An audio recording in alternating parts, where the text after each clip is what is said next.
እንዴት ነው ቀይ ባህር የሚሉት? መጀመሪያ ከአዲስ አበባ ጎጃም እስኪ በስነ ስርዓት ግባ። ከአዲስ አበባ ጎጃም ራሱ በራሱ ሀገር ሰላም አስከብሮ ማስገባት ከዘራፊ የሚሏቸው ራሳቸው ተባብረው መዝረፋቸውን ሳያቆሙ ራሳቸው ተባብረው ከዘራፊዎች ጋር ከአጋቾች ጋር ማገታቸውን ሳያቆሙ እንዴት ነው አሰብን አስበው ለኢትዮጵያ የሚያመጡልህ ነው? ስለዚህ መጀመሪያ ባለስልጣናት እንኳን ከባህር ዳር አዲስ አበባ፣ ከማርቆስ አዲስ አበባ፣ ከጎንደር አዲስ አበባ፣ ከደብረ ብርሃን አዲስ አበባ መሄድ አይችሉም፣ በመኪና ማለት ነው።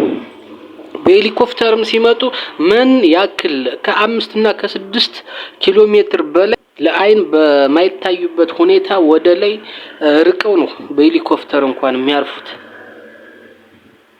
ይህን ለማያ አሰብ የኢትዮጵያ እያሉ ነበር። ስለዚህ አሰብን ለኢትዮጵያ ከባህር ተነጥላ መኖር የለባትም ይሉ ነበር። አሁን ደግሞ ምን አምጧል? አሰብ የወሎ ነው የሚለው። አሰብ የወሎ ነው ማለት አሰብ የወሎ ነው የሚሉን ወሎ የኦሮሞ ነው እያሉ ነው። አንዳንዴ የብልጽግና አመራሮች የኢትዮጵያን ሕዝብ የሚያስቡት በራሳቸው ልክ ነው። በተለይ ደግሞ የአማራን ሕዝብ የሚያስቡት በራሳቸው ልክ ነው።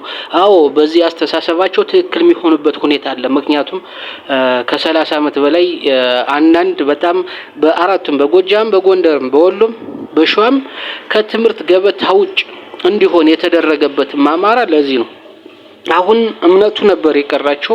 እምነቱንም ሳይለዩ ሙስሊም፣ ኦርቶዶክስ ሳይሉ፣ ፕሮቴስታንት ሳይሉ፣ ካቶሊክ ሳይሉ እምነቱንም እያፈረሱት ነው። እምነቱ ነበር የቀራቸው።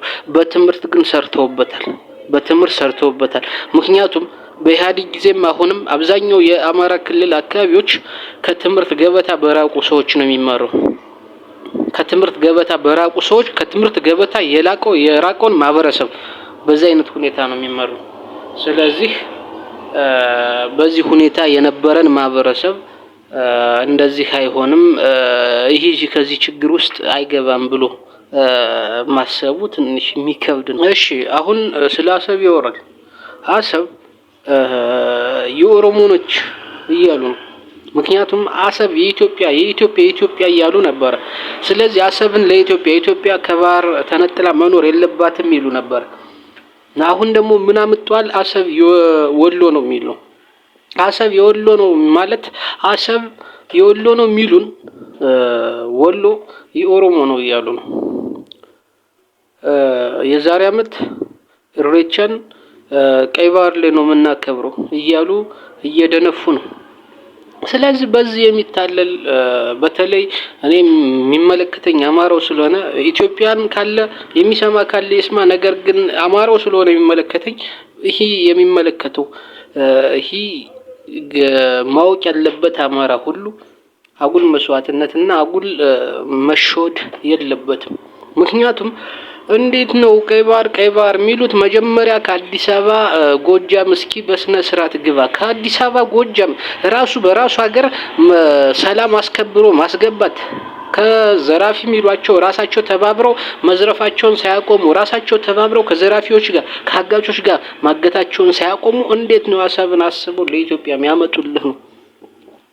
ስለዚህ መጀመሪያ ባለስልጣናት እንኳን ከባህር ዳር አዲስ አበባ፣ ከማርቆስ አዲስ አበባ፣ ከጎንደር አዲስ አበባ፣ ከደብረ ብርሃን አዲስ አበባ መሄድ አይችሉም፣ በመኪና ማለት ነው።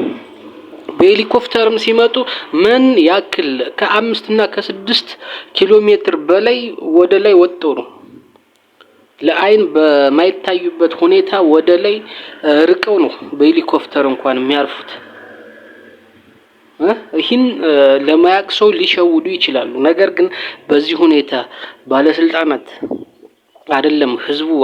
ህዝቡን ተውት፣ ባለስልጣናት ከጎጃም አዲስ አበባ መሄድ በማይችልበት ሁኔታ አሰብን ማሰብ ቅዠት ነው። ከዚህ በላይ ቅዠት አለ? እንደ ወይ ነው?